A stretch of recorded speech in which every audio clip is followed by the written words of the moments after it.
ఇండియాలో అంబానీ, అదానీ కంటే ఒక పేద బ్రాహ్మణుడికి ఎందుకు ఎక్కువ రెస్పెక్ట్ ఇస్తారో తెలుసా?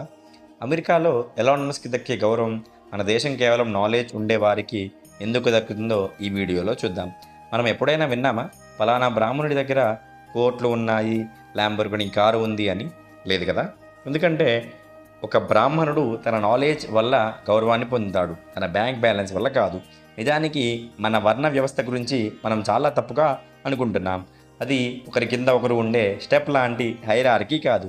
ఒకసారి ప్రాక్టికల్గా ఆలోచించండి. డబ్బు విషయానికి వస్తే అందరికంటే పైన వైశ్యుడు, తర్వాత శూద్రులు ఉంటారు. అదే పొలిటికల్ పవర్ విషయానికి వస్తే క్షత్రియులు అందరికంటే పైన ఉంటారు. మరి బ్రాహ్మణుల సంగతి ఏంటి? వాళ్ళ లైఫ్ చాలా కష్టంగా ఉండేది బాస్. ప్రొద్దున్నే బ్రహ్మముహూర్తంలో లేవాలి, కఠినమైన రూల్స్ ఫాలో అవ్వాలి, తిండి కోసం ఇతరులు ఇచ్చే దానం మీద ఆధారపడాలి. వాళ్ళకి అస్సలు ఫ్రీడమే ఉండదు. నిజానికి ఈ ఫ్రీడమ్ విషయానికి వస్తే శూద్రులే అందరికంటే పైన ఉంటారు. ఎందుకంటే వాళ్ళకి ఎలాంటి కఠినమైన రిచువల్స్ అడ్డుండవు. కానీ మన దేశం జ్ఞానం, నాలెడ్జ్కి ఇచ్చే వాల్యూ చాలా ఎక్కువ. అందుకే ఎవరి దగ్గరైతే నాలెడ్జ్ ఉంటుందో వాళ్ళని అందరికంటే పైన పెట్టి గౌరవించాం.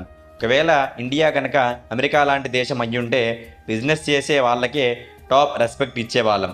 అప్పుడు ఎలాన్ మస్క్కి, జెఫ్ బెజోస్కి ఇచ్చే గౌరవమే మన అంబానీ, అదానీలకి దక్కేది.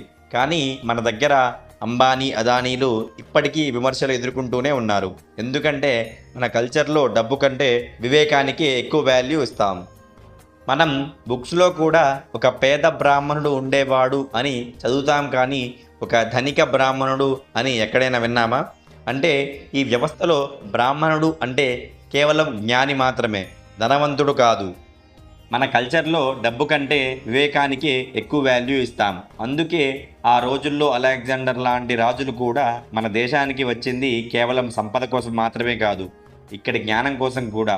ఈ రియాలిటీని మనం సరిగ్గా అర్థం చేసుకుంటే మన సొసైటీలో ఉన్న ఈ కులాల గొడవలు అస్సలు ఉండవు. అందుకే మన ధర్మాన్ని, మన మూలాన్ని సరిగ్గా తెలుసుకోవాలి.